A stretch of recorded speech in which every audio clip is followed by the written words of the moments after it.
Welcome to the Sports Drink Club. I am one half member Patrick Melton. My co-host Keenan has the night off.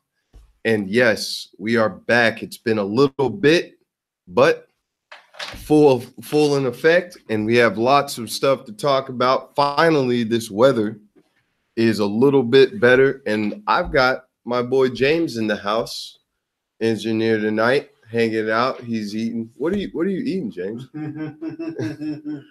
My dad actually made this ham and cheese wrap.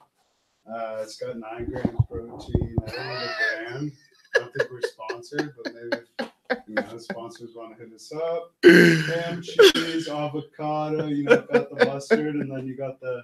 I don't know if you've heard the Doritos, the Simply ones. So you're munching on something quite healthy. It looks like. Yeah, no, yeah. You got your fibers, cucumber slices, avocado, some mustard. There you go. There you go. Well, hey, this is what we are going over tonight. We've got Zion Williamson talk. We've got Kyler Murray talk. Bryce Harper signed today, which is a big shocker considering that he has been left out in the cold for a little bit. But he finally got signed to a long-term deal with the Phillies. And Jason Witten's coming out of retirement to go back to my Dallas Cowboys.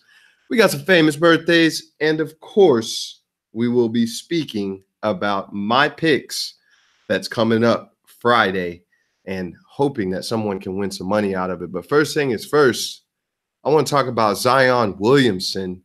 This past week, playing their rival UNC, Zion Williamson gets hurt within the first 38 seconds of the game. He blows through his shoe, making a pivot, and somehow Nike is on the hook for it. What does this mean for Zion? What do you mean Nike's on the hook for it? Nike's on the hook for it because he blew right through his shoe. I mean, the guy is almost 260 pounds. He literally blew through the sole of his shoe, got and left with an ankle injury, but or a slight knee sprain, I should say. But nevertheless, the question that is asked is, are one and done high time athletes, is this worth it for them to go to college?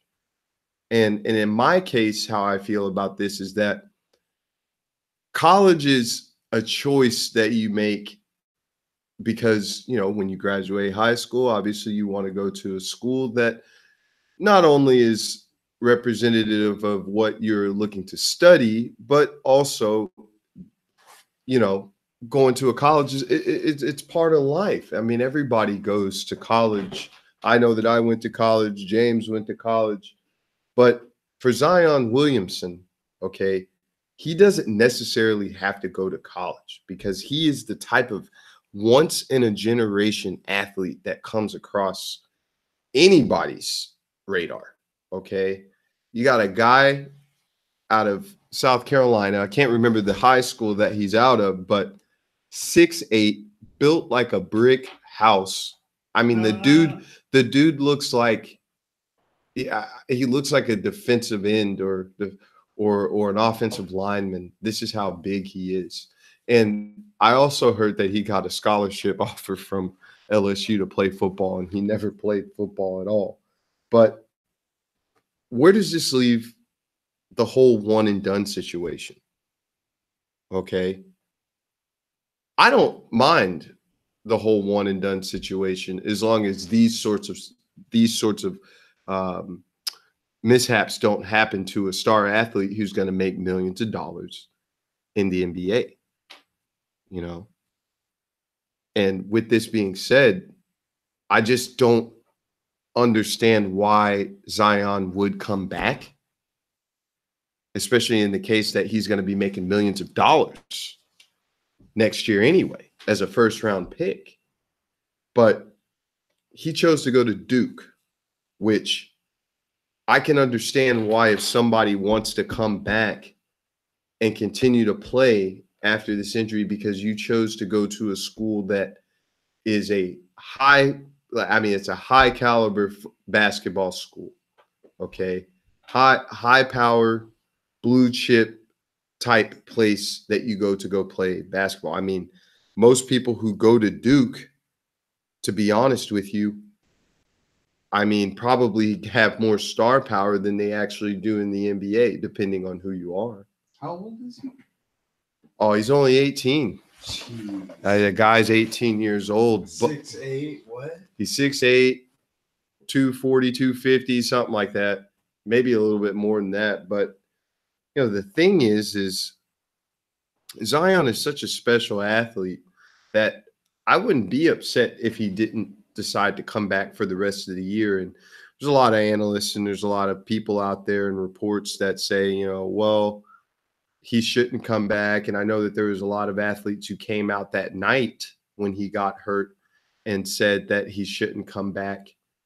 The thing is, we don't know what Zion really wants. What we do know is that Zion, regardless, has already made enough noise and has given us enough entertainment in the college, you know, basketball world that if he doesn't want to come back, he doesn't have to come back.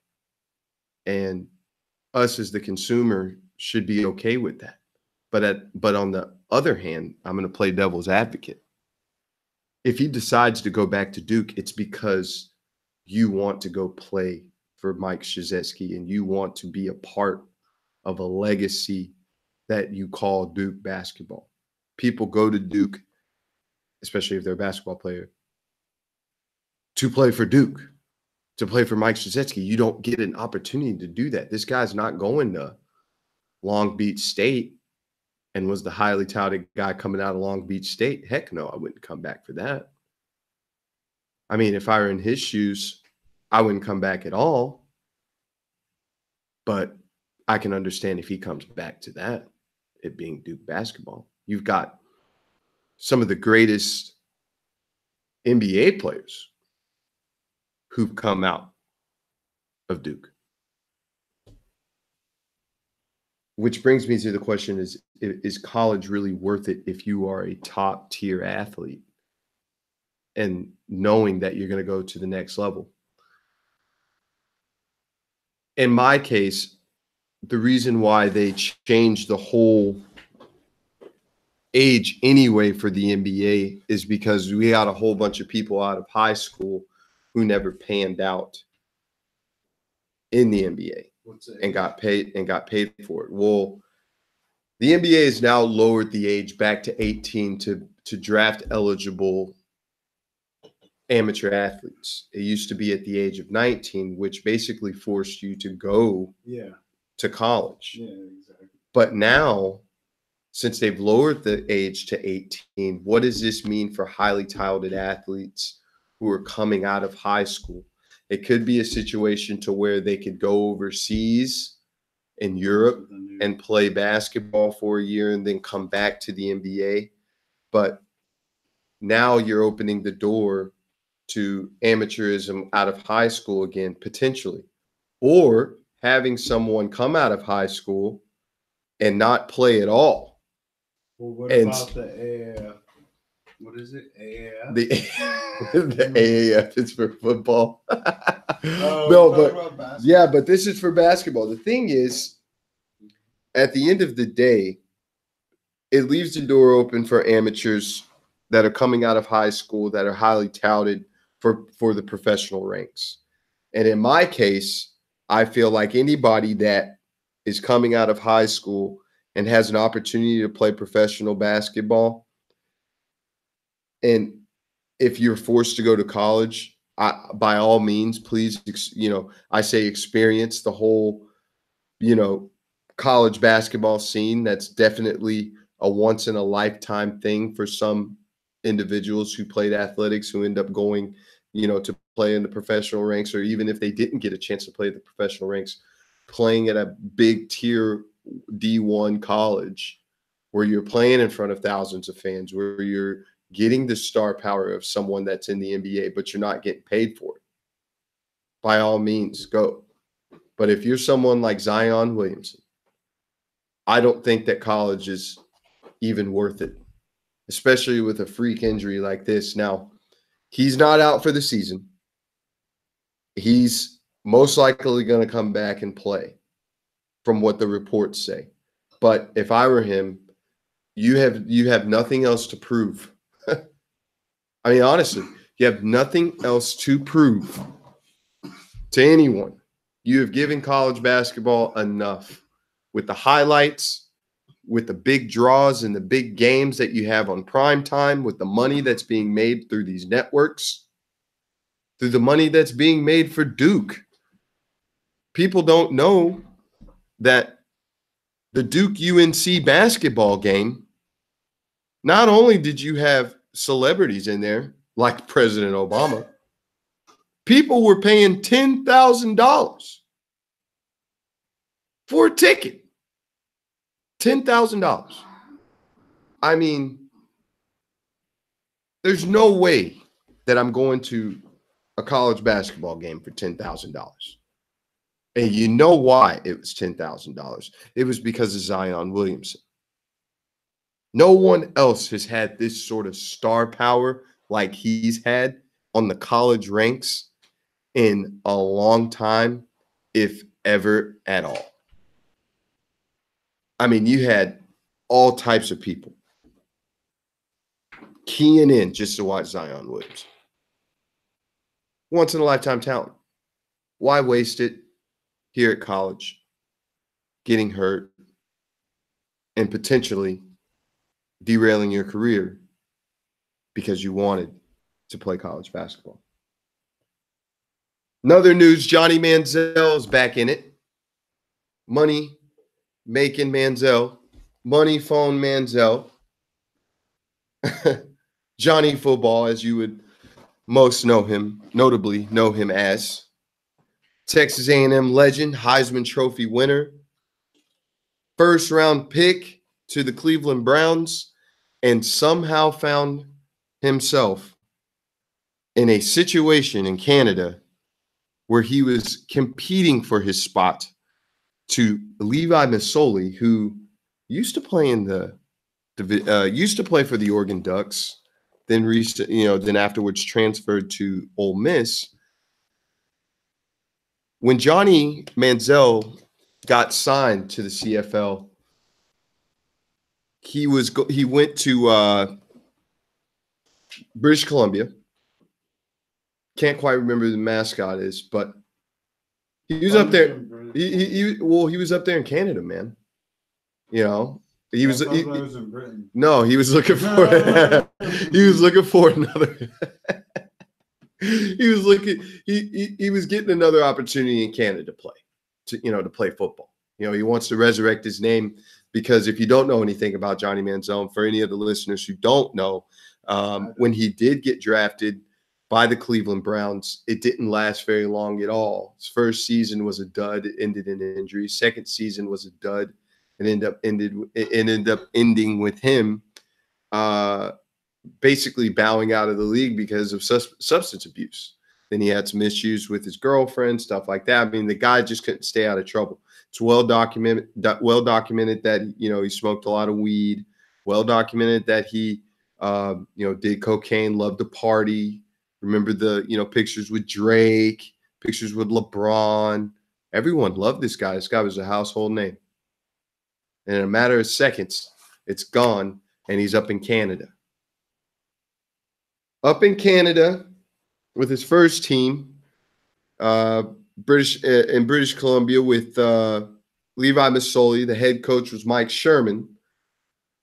Not even, 2 games into the regular season, he gets traded to the Montreal Alouettes. The Alouettes actually gave up a lot of draft picks to get him, and he signed to a 2-year deal with them. And after his first year, he's finding himself looking for another job. For an undisclosed reason, he has now been banned from Canada. I mean, the Canadian Football League, but he might be banned from Canada. He violated his contract somehow, some way.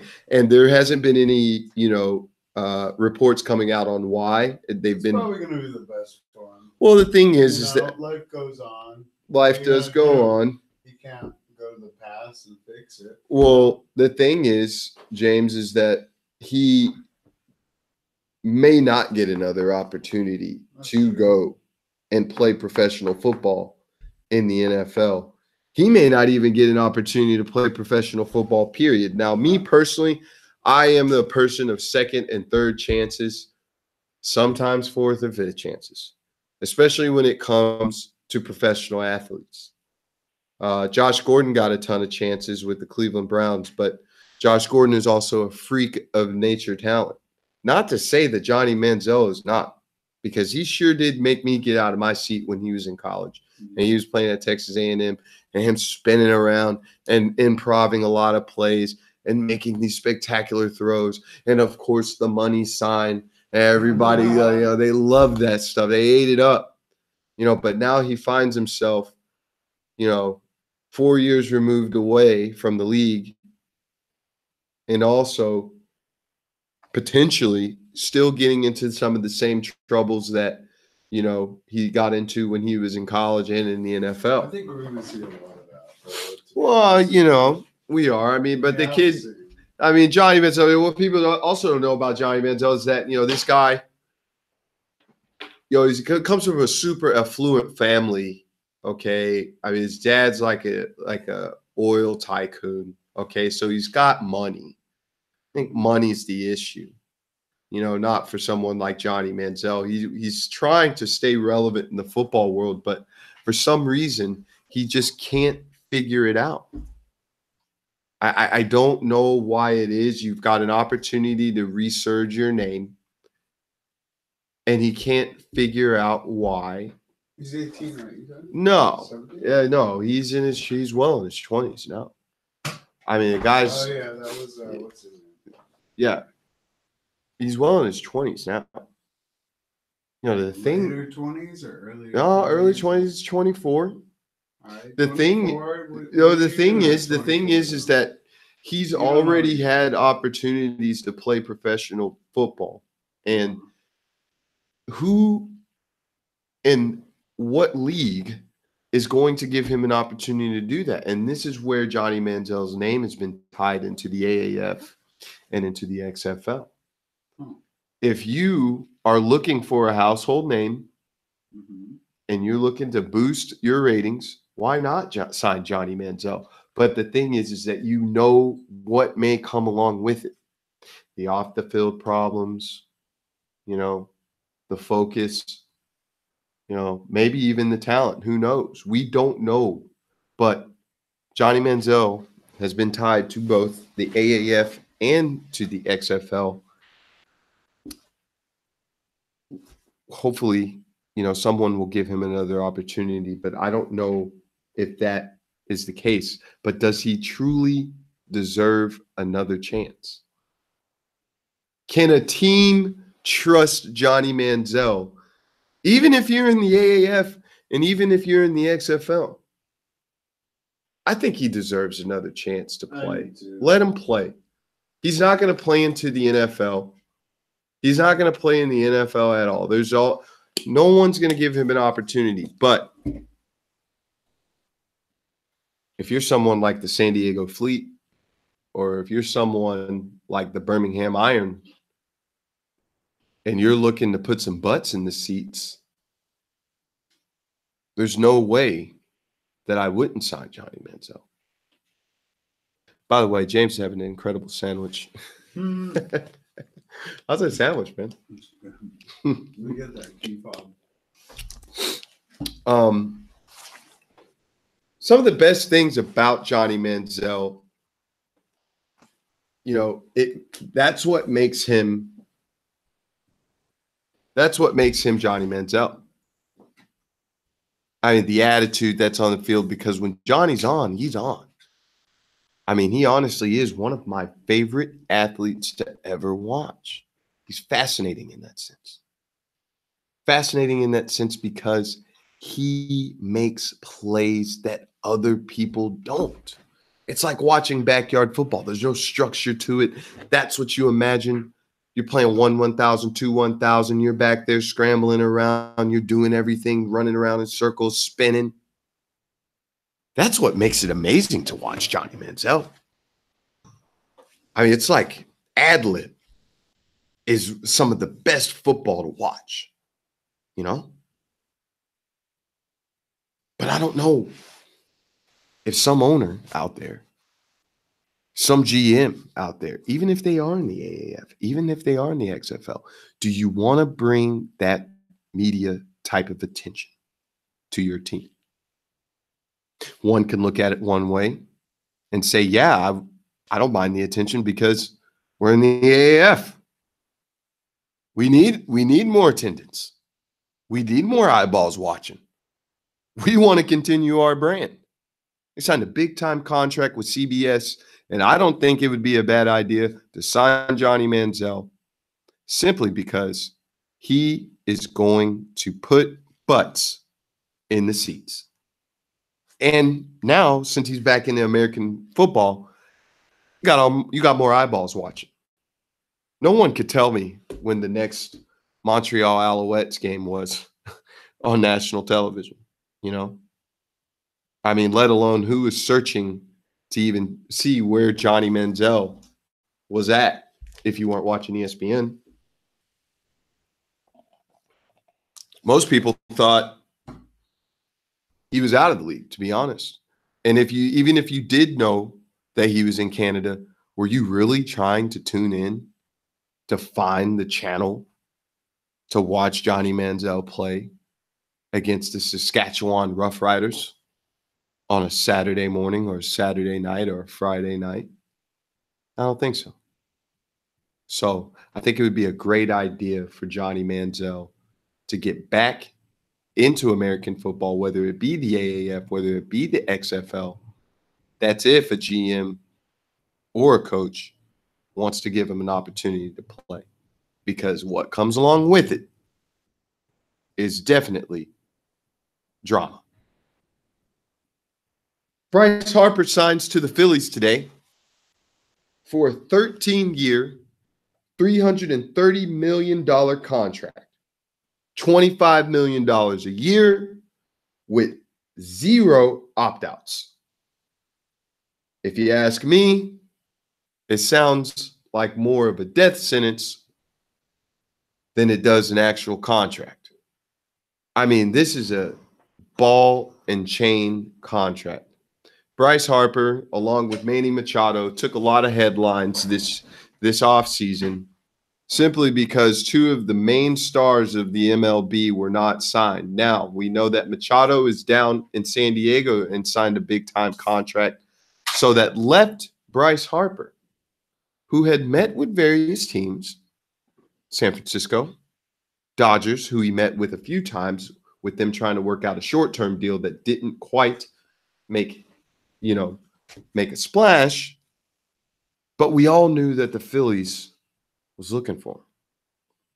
This is after Bryce Harper turned down a $300+ million deal that the Nats sent over to him, 10 years, which would actually give him more guaranteed money on the salary, on the yearly side, and he turned that down because he wanted to feel the markets, feel it out.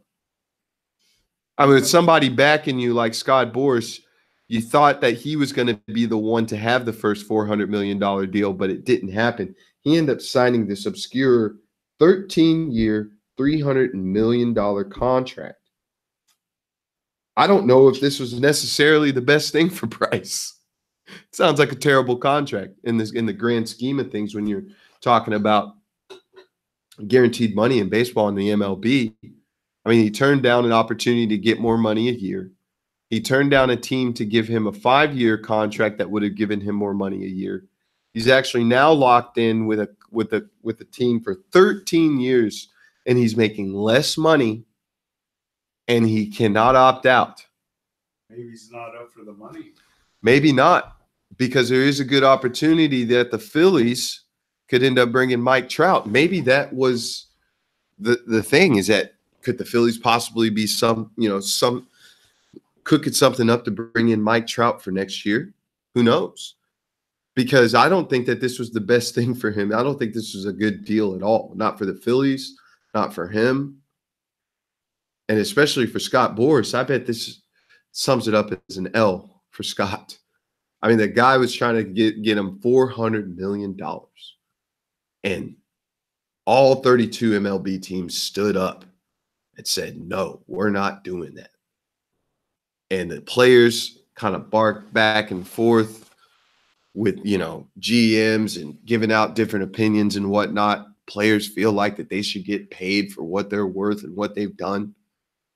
Owners feel like they're paying off of projections, and they're trying to get off of this old way of thinking when it comes to contracts and these 10-year mega deals that amount to nothing. Albert Pujols, mega deal. What did it turn out to? Nothing.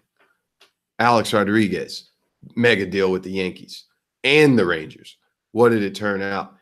Probably the most successful out of all of them, because he did win a World Series in 2009, but that's not necessarily the thing that I'm looking at. He didn't even finish his contract. He had hip problem, knee problem, and they weren't winning World Series besides that 1 year. Don't know if he's going to win the World Series this year. Well, that's to be determined. But these mega deals, they got to go. And I understand why the owners would feel that way, because a lot of these mega deals don't end up turning into anything. Robinson to Cano, another mega deal with the Seattle Mariners.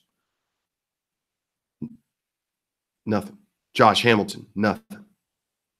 So is it the best thing for the MLB to be paying these big, huge, long-term contracts if you're just not going to win anything and be able to put anybody around them? I just don't see it happening for the Phillies, with this going on, unless if they've got something up their sleeve, like bringing in Mike Trout next year, which definitely could happen. Could be a reason why he took less money. Could be a reason why he worked out this deal. But I don't know why Scott Boras was seeking $400 million anyway, thinking that he was really going to get this. He tried to muscle his way to getting money, kind of like how the Lakers were trying to muscle to get Anthony Davis, and it didn't work. They did, the MLB did the same thing to Scott Boras. He showed everything. He laid it all out on the table. Well, Bryce Harper's got 34 home runs this past year, over 100 RBI. He's a 6-time All-Star. Put it all out there. Silver Slugger Award, NL Rookie of the Year, NL MVP. And he didn't get a thing. He didn't even get remotely close to what he was looking for. Me, I call it greed. Scott Boras got played. He put out all of the ammunition that he could possibly put out for his clients, and he did not get what he was asking for the first time. And he went with his tail in between his legs. I can tell you that right now. He was trying to be the first agent to get his client a $400 million deal. And it didn't work out for him. I don't think it's ever going to work out for anybody. I don't know who's worthy of getting $400 million. I know Mike Trout is. Mike Trout's worth $400 million. The new age Mickey Mantle, he's worth $400 million. Now, I don't know what team's got that sort of money to give it up for him. But that's the only player in my mind that I feel like would be worth $400 million.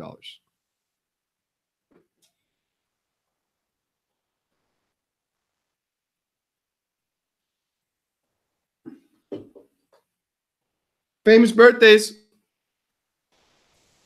Back to another episode of the Sports Drink Club. I am Patrick Melton, your host. My boy Keenan Duke is off tonight, but we fall right into here. Got some famous birthdays tonight, James. Hey, I'm just going to ask you if you know any of these people. February 28th, 2019, we've got some famous birthdays. Today is Joe Malone's birthday. Canadian ice hockey player from the 1890s. I don't really know much about him. He's But from the 1890s. He's from the So how old 1890s. would he be right now? Do some math, man. I'm not trying to do math right now. I'm not doing any math either. Sounds like I played baseball in college, man. I didn't go to college for math. Let's go to the next one. Go. Bugsy Siegel, man. Bugsy Siegel, the famous American gangster, man, from like the 1930s. Dude, I'm more Bugsy Siegel's, man. Mario Andretti, Formula One world champion. It's his birthday today. Happy birthday to Mario Andretti. How old is that guy? Happy birthday to Bill Billick, Super Bowl champion with the Ravens. In 2000, helped them to get to their first Super Bowl. Eric Lindros, famous Philadelphia Flyer, and goal scorer for the Philadelphia Flyers, and Carolina Kurkova. Carolina or Carolina? I don't know. Is it Carolina or is it Carolina? Is it a girl or a guy? It's a girl. It's a famous supermodel, Czech supermodel. Carolina, or is it Carolina? She probably likes both. She probably can go by both. Mm-hmm. Happy birthday to Carolina Kurkova, Czech supermodel. Hope that you have a great and happy birthday. On to the next. Jason Witten just signed a 1-year deal with the Cowboys today, bringing him out of the Monday night booth and back into uniform with the Cowboys. With Jason Witten signing this 1-year deal for $3 million, he does reunite with Dak Prescott, Zeke Elliott, Amari Cooper, and some of the other Cowboys that you may know of, as well as head coach Jason Garrett and owner Jerry Jones. I don't know what to really think about this. I thought that he would stay in the booth. Even though there wasn't the greatest reviews about him, he's not the greatest of the Cowboy analysts that are out there flooding the networks. I mean, we got a few. Obviously everybody knows about Tony Romo. He did the Super Bowl this past year. We've got Jason Witten, who is back in the uniform now. We've got Troy Aikman. Everybody knows Troy Aikman. Joe Buck, Fox, done a couple Super Bowls together. They have. I mean, the Cowboys are just flooded, man. We got Deion Sanders on the NFL Network, Michael Irvin. Is someone listening? Is it too soon? What about where do you have to go over this? The Patriots owner. We haven't got there yet, but we're just talking. Is that gonna be next it's definitely going to be talking about that next time. But Jason Witten coming back to the Cowboys, what does it do for us? I don't know what it's necessarily going to do for us. Does it improve our pass catching abilities? Yeah, I think it does. I think he's going to bring a presence back into the locker room for these young guys and help kind of build the legacy that was being laid down from him being drafted to the Cowboys a long time ago. He's a Cowboy guy through and through. And I think it's a good move for him, even though I don't quite understand it. I don't know why he wants to take more hits. I don't know why he wants to take more punishment or do anything, minicamp related. The guy's 36 years old. He's had some injuries before, but he's never missed any games. I just don't know if this is necessarily the best thing for us. On the same day that we're losing Randy Gregory to substance abuse because he can't stay off the freaking weed, man. My God. Randy Gregory is just, that guy is dumb as a box of rocks. My God. And he really is. He's getting paid millions of dollars. He could smoke in the off season, but he just can't stop smoking freaking weed when we need him to stop smoking weed. But with Jason Witten, I think this is a good thing for the Cowboys. It's going to bring the morale back into the fans as we could try to wheel ourselves to winning at least one guy who's going into the Ring of Honor. Jason Witten, that would be great. Jason Witten is now a Cowboy 3-year deal, and there will be more to come as we get closer to the season. Kyler Murray today at the Combine had his measurables. Everybody had their opinion about Kyler Murray, the Heisman Trophy winner this past year from Oklahoma University, is now an NFL prospect and most likely going to get drafted in the first round as he opted out of baseball, which he got drafted first round by the Oakland Athletics. But measurables came in today. Some people thought he was 5'8". Some people thought he was 5'9.25". But the guy is 5'10" on the dot. He came in at 207 pounds today. But the new thing that everybody wants to talk about are the size of his hands. Only 9 inches, long. So when it comes to holding the football, people worry about it because his hands aren't big enough. Russell Wilson has the same measurables, but he has big hands. A lot of the other shorter quarterbacks like Johnny Manziel, like Baker Mayfield, they've got larger hands. How is this going to play a factor with Kyler Murray and how he could translate into the NFL because he has smaller hands? Maybe the weather's going to be bad. He can't hold on to the football. What about these big, huge guys that are coming to slap the football out of his hands? Is he going to be able to hold on to it? All these questions are coming up now. We just keep making up excuses to try to, push out a guy who hadn't even stepped foot on the NFL yet. Stepped foot on the field in the NFL yet. I mean, I don't give a damn if he's short. The guy can play. He's a Heisman Trophy winner for a reason. He's playing against top-notch competition. He's a great thrower of the football. The guy can play. He never lost a single high school football game and is the greatest high school football quarterback. Heck, forget that. He's the greatest high school football player ever, in my mind. In the state of Texas, greatest ever. Went to A&M, didn't work out. Transferred to OU, sat behind Baker Mayfield for 2 years. Comes out the next year. First time to ever start with all this stuff going on. First round pick. I'm calling it now. Right now? Oh, yeah. He's a lock. Yeah. I'd be really surprised if the Cardinals don't go with him first round, James. You trying to throw a little cash on that, or what's going on? I'm all right with that. You know that I like. We could talk off camera. He doesn't think that. We could definitely talk off camera about that anytime. But I think he's a lock to go. The guy's got a lot going on. He's a great kid, great student, great mind. And I think he's going to be okay to play in this league, especially the new way that the NFL is shaping. I don't see any issues with his measurables whatsoever and why that's going to play a factor and why he can't play in this league. It just seems a little bit ridiculous to even think so, especially with what he's shown. He's fast. He's got great vision.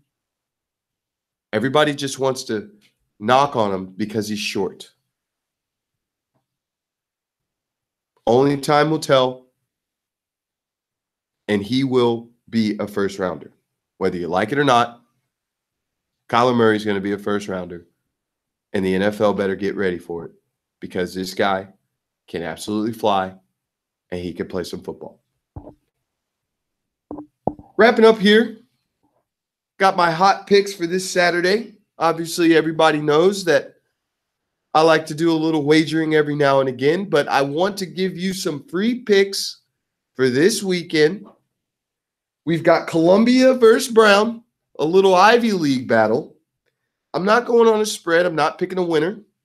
but I am going on the over-under. The over-under is 139. I don't really see either of these two teams scoring a ton of points, but 139 points on the under is what I'm going with.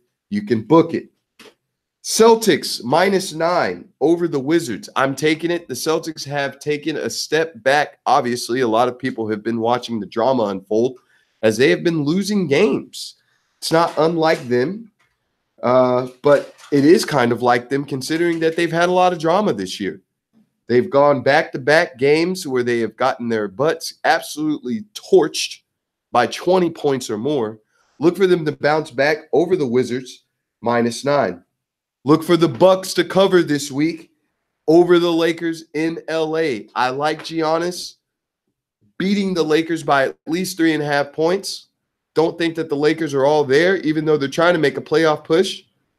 Bucks, too good, too big, too strong, too focused. Best team in the league coming into your house.